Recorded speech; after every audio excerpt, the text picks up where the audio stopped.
Salut à tous, j'espère que vous allez bien. Alors moi je me porte à merveille par la grâce de Dieu. Je suis Marianne Ivosso. Si c'est pour la première fois que tu tombes sur cette chaîne, alors ce qu'il faut savoir déjà sur cette chaîne, on parle de tout ce qui concerne la jeunesse, tout ce qui concerne le tourisme, les études, les étudiants, tout ce qui concerne la vie à l'étranger. Donc si tu veux bel et bien continuer cette aventure avec moi, alors je t'invite tout simplement de t'abonner afin de ne pas manquer à une prochaine vidéo. Aujourd'hui sur cette vidéo, nous allons parler de loyer au Sénégal, donc plus précisément à Dakar. Dans d'autres localités hors Dakar, les prix de logement sont un peu abordables. Le loyer à Dakar, le calvaire des étudiants. Alors c'est une vidéo qu'on m'a tellement demandé, ça m'a été vraiment demandé par mes amis, mes camarades qui m'ont dit il faut en parler. Ça pourra aider certaines personnes, ça pourra aider certains parents qui veulent venir, qui veulent envoyer leur enfant à Dakar pour qu'ils sachent à quoi ça tombe. Il y a certains parents, quand les enfants arrivent à Dakar ici, on leur fait part de réalités, genre on leur dit que le loyer coûte tant et ils sont étonnés. Ils sont étonnés de dire est-ce que c'est vrai, est-ce que l'enfant n'est pas en train de mentir, est-ce qu'il y a des questions qui se posent. Et puis c'est normal en fait de se poser des questions parce que le loyer à Dakar vraiment par rapport à nos pays c'est vraiment cher.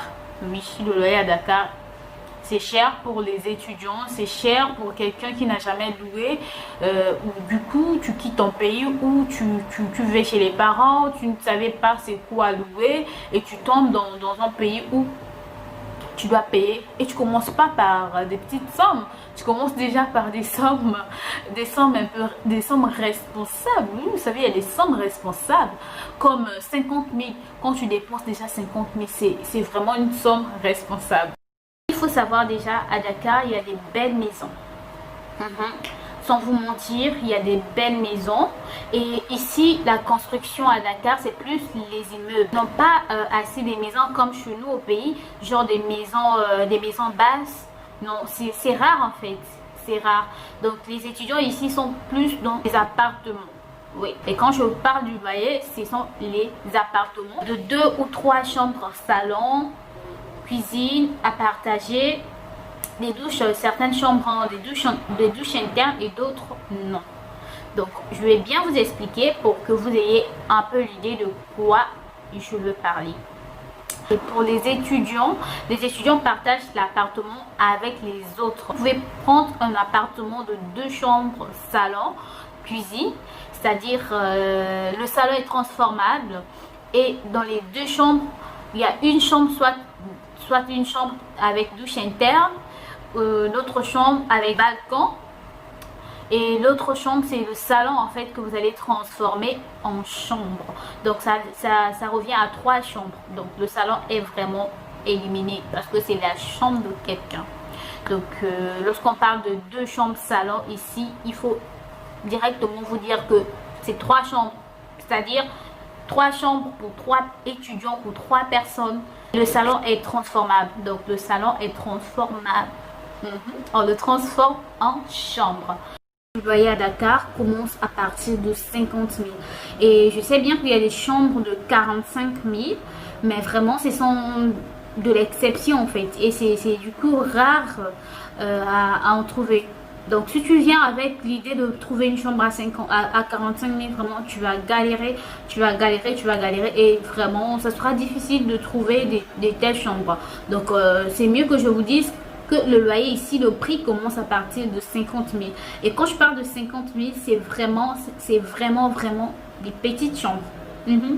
Des petites chambres. À moins que tu ailles trouver une chambre dans des quartiers vraiment éloignés, comme dans les quartiers reculés. Bon, je dirais pas les quartiers reculés, mais les quartiers moins fréquentés par les étudiants. Parce que ici à Dakar, il y a des quartiers qui sont moins fréquentés par des étudiants et il y a des quartiers où si tu pars directement, tu sais qu'il y a des étudiants qui vivent ici. Tu sens même avec l'odeur juste, tu sens qu'il y a des étudiants dans ces quartiers. Je voulais dire en fait par là que il y a des quartiers qui sont typiquement étudiants. Mais des prix comme des 45 000, des 50 000, oui 50 000, tu peux aussi trouver dans des quartiers étudiants, mais c'est vraiment des petites chambres, des petites chambres. Je préfère vous parler de 50 000 comme le prix, le premier prix pour avoir une chambre ici à Dakar. Donc 50 000. Donc quand tu entends parler de 50 000, chez nous au pays, quand tu as une chambre, quelqu'un qui loue une maison, on dit même pas chambre. Chez nous, on dit une maison de 50 000. Ah, tu risques d'avoir même une chambre avec un petit salon à côté. Donc ça dépend aussi des quartiers. Et tu peux aussi, à 60 000 déjà, chez moi au pays, tu peux avoir 2 chambres, cuisine, salon. Imaginez. Mais ici, 60 000, 50 000, tu as une chambre ou soit encore avec une douche ou sans douche interne. Donc 50 000, tu as une chambre. Oui, tu auras une chambre à 50 000 si tu fournis des efforts, tu cherches, tu finiras par trouver. Mais ça sera pas vraiment une chambre comme une chambre de rêve, quoi. Une chambre comme tu as tant rêvé en fait. Donc ça sera une chambre moyenne où tu peux tout mettre. Tu peux mettre ta table étudiante, tu peux mettre ta garde-linge, tu peux mettre tout ce que tu veux. C'est vraiment des chambres une seule personne, quoi. Une seule personne, las. Et il y a des chambres aussi à 60 000. Et 60 000, ça dépend des quartiers. À 50 000 aussi, ça dépend des quartiers. 55 000 aussi, ça dépend des quartiers. Je peux trouver une chambre à 55 000 qui est vaste avec une douche interne, mais ça dépend aussi des quartiers. À 60 000 aussi, tu peux trouver une chambre avec une douche interne à 60 000. Et il y a aussi les chambres à 70 000. À 70 000, tu peux trouver une chambre douche interne, oui, une chambre avec douche interne. Et si tu as la chance, quand je dis si tu as la chance, tu peux avoir une chambre douche interne avec le balcon. Il y a 80 000, il y a 90 000, 90 000. Là, vraiment, t'es vraiment rassuré que la chambre, ça sera une chambre avec douche interne, balcon, sans faute. Oui, sans faute. 90 000, sans faute. Que ça soit où tu vas trouver, si tu pars dans les quartiers un peu reculés, tu peux vraiment trouver une très belle chambre dans un très beau appartement à 90 000 et une chambre vaste où tu peux tout mettre nickel, quoi.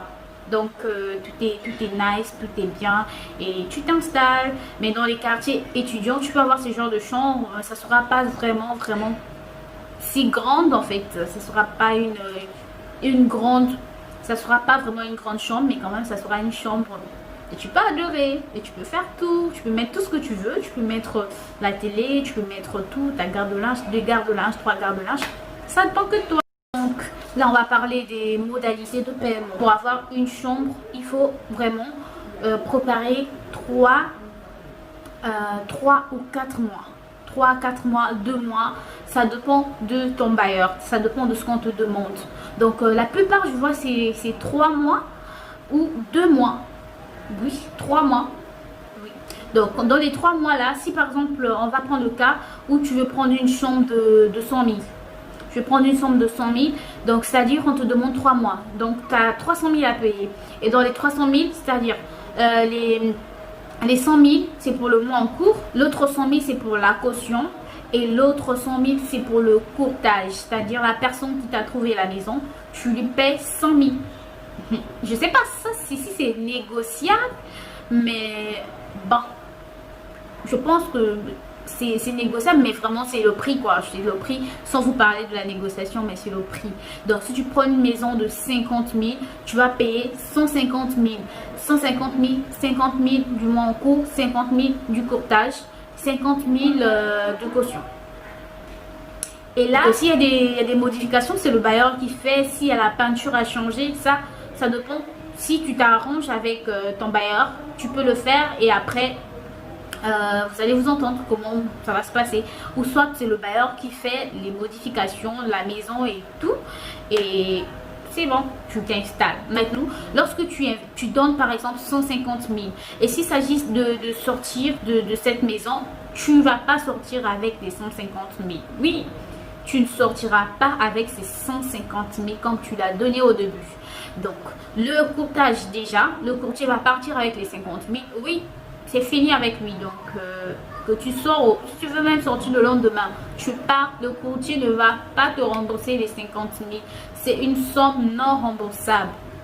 C'est non remboursable. Donc le courtier prend son argent, il se casse. Donc là, si toi tu décides de sortir, pas de remboursement.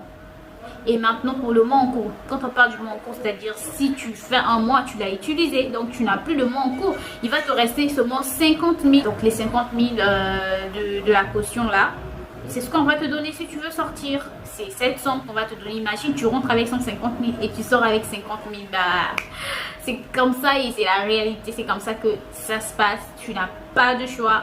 C'est comme ça que ça se passe. Déjà ici, on paie le loyer avant la consommation. Oui, avant la consommation. Donc, c'est pas comme chez nous au pays, chez moi au pays, précisément, au pays, au Congo. Chez nous au pays, on paie à la fin du mois. C'est-à-dire, tu consommes, après tu payes. Mais ici à Dakar, ça ne se passe pas comme ça.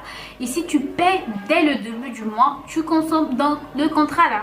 Si tu vois que tu as déjà payé en fait, si tu vois que tu vas déménager, le bailleur il est calme parce qu'il sait qu'il a déjà son argent. Là maintenant, c'est ton problème. Si tu déménages, c'est toi qui es le père. C'est une façon de faire des choses que depuis quand je suis arrivée ici, je me disais, ben non, ben c'est pas possible. Pourquoi je vais payer avant de consommer? Il peut y arriver quelque chose et je ne consomme pas en fait.